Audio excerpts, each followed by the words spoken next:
નમસ્કાર વિદ્યાર્થી મિત્રો, મારી યુટ્યુબ ચેનલ સંજીવ પટેલમાં આપ સૌનું હાર્દિક સ્વાગત છે. મિત્રો, આજના વિડીયોની અંદર આપણે ધોરણ 5 વિષય છે આસપાસ, જેનો પાઠ બીજો, જેનું નામ છે સાપ અને મદારી. આ પાઠના સ્વ અધ્યયન પોથીના પ્રશ્નો અને તેના જવાબો વિશે શીખવાના છીએ. વિદ્યાર્થી મિત્રો, જો તમે મારી ચેનલમાં નવા હોય તો મારી ચેનલને જરૂરથી સબસ્ક્રાઇબ કરો.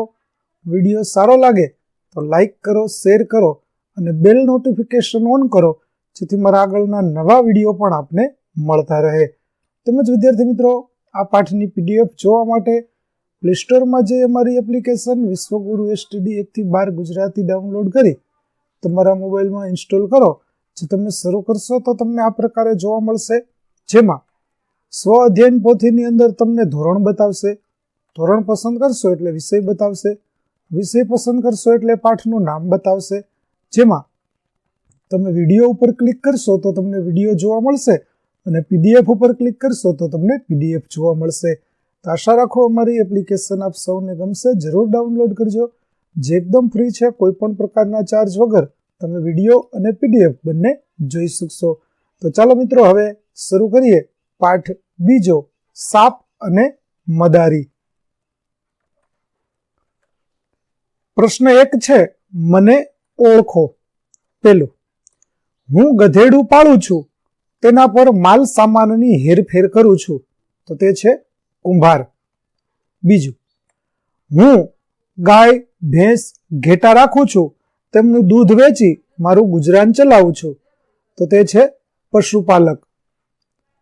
ત્યાર પછી ત્રીજું, રણમાં મુસાફરી કરવા માટે મારો ઉપયોગ કરવામાં આવે છે, તો તે છે ઊંટ. ચોથું, હું બળદ રાખું છું, બળદ મને ખેતીના કામમાં મદદરૂપ થાય છે, તો તે છે ખેડૂત. પાંચમું, મને ઘરની ચોકી કરવા માટે પાળવામાં આવે છે, તો તે છે કૂતરો. ત્યાર પછી પ્રશ્ન 2, ખાલી જગ્યા પૂરો.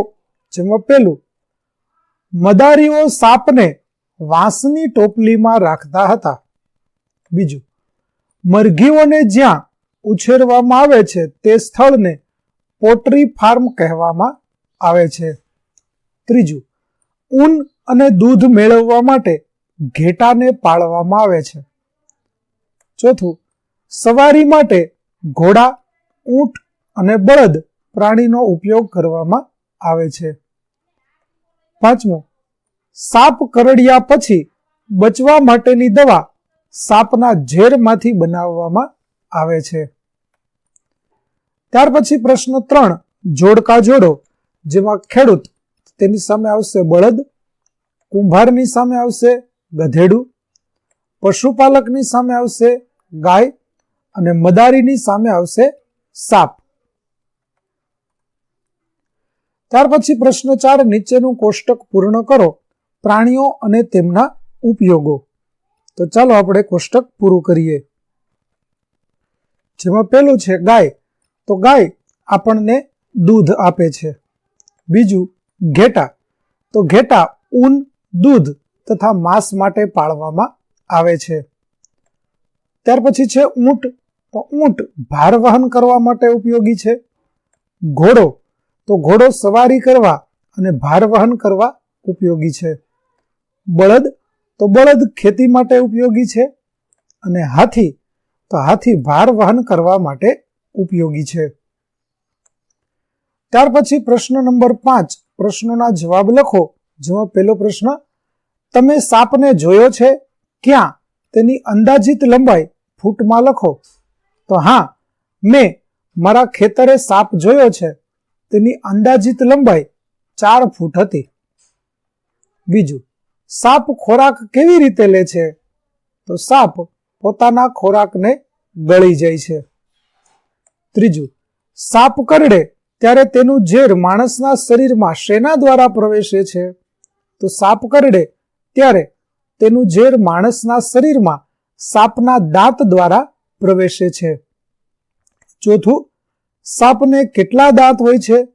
તો સાપને 2 ઝેરી દાંત હોય છે.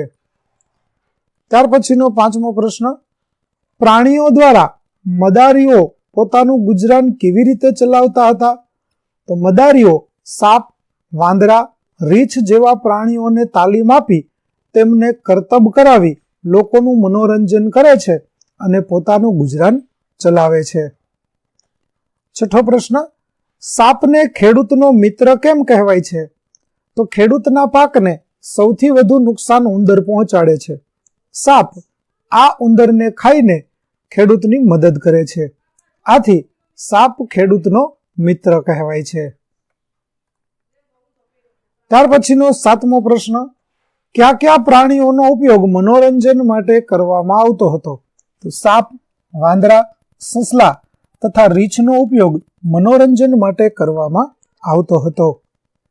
8મો, કયા કયા પ્રાણીઓને દૂધ મેળવવા માટે પાળવામાં આવે છે? તો ગાય, ભેંસ, ઘેટા, બકરા તથા તિબેટ વિસ્તારમાં યાક જેવા પ્રાણીઓ દૂધ મેળવવા માટે પાળવામાં આવે છે. 9મું, પ્રાણીઓ પર નિર્ભર રહી કોણ કોણ પોતાનું ગુજરાન ચલાવે છે? તો પશુપાલકો, ખેડૂતો, સર્કસવાળા, મદારીઓ તથા ભાર વહન કરનાર લોકો પ્રાણીઓ પર નિર્ભર રહી પોતાનું ગુજરાન ચલાવે છે. 10મું, તમે કયા કયા પ્રાણીઓના ખેલ જોયા છે? તો મેં સાપ, વાંદરા તથા રીંછના ખેલ જોયા છે તથા પ્રાણી સંગ્રહાલયમાં ડોલ્ફિન અને શાર્કના ખેલ જોયા છે.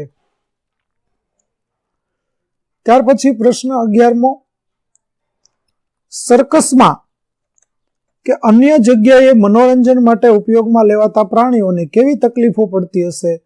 તો સર્કસમાં કે અન્ય જગ્યાએ મનોરંજન માટે ઉપયોગમાં લેવાતા પ્રાણીઓને રહેવા માટે પૂરતી જગ્યા મળતી નથી, તેમને પૂરતો અને પોષણક્ષમ આહાર આપવામાં આવતો નથી, તાલીમ આપવા માટે ચાબુકનો માર પડે છે, કેટલાક પ્રાણીઓને ઇલેક્ટ્રિક શોક પણ આપવામાં આવે છે. આમ તેની સંપૂર્ણ સ્વતંત્રતા ખોરવાઈ જાય છે. ત્યાર પછીનો 12મો પ્રશ્ન, તમને કોઈ પ્રાણીઓની જેમ ખેલ કરાવે તો તમને કેવી તકલીફ પડે તે વિચારીને લખો. તો તાલીમ વખતે શારીરિક તકલીફ થાય, ચાબુકનો માર સહન કરવો પડે, ખેલ બતાવતી વખતે માનસિક ત્રાસ અને ઈજાઓ સહન કરવી પડે, લોકોની મસ્કરી સહન કરવી પડે, પૂરતું અને પોષણક્ષમ ખાવાનું ન મળે, સર્કસવાળા સંચાલકો અપમાનિત કરે તે સહન કરવું પડે. તો આવી મુશ્કેલીઓ પડે. તો વિદ્યાર્થી મિત્રો, અહીં આપણો પાઠ 2 સાપ અને મદારીના સ્વઅધ્યયન પોથીના પ્રશ્નો અને તેના જવાબો પૂરા થાય છે. આગળના પાઠના સ્વઅધ્યયન પોથીના પ્રશ્નો અને તેના જવાબો મેળવવા મારી ચેનલને જરૂરથી સબસ્ક્રાઇબ કરો. તેમજ PDF જોવા માટે પ્લે સ્ટોરમાંથી અમારી એપ્લિકેશન વિશ્વગુરુ STD 1 થી 12 ગુજરાતી ડાઉનલોડ કરો, જેમાં આપને ધોરણ 5 તમામ વિષયના સ્વાધ્યાય સોલ્યુશન, સ્વાધ્યાય પોથી સોલ્યુશનના વિડીયો અને PDF મળી રહેશે, જે એકદમ ફ્રી છે. કોઈ પણ પ્રકારના ચાર્જ વગર તમે વિડીયો અને PDF બંને જોઈ શકશો. તો ચાલો મિત્રો, ફરી મળીશું આપણે નવા પાઠ સાથે. ત્યાં સુધી આવજો.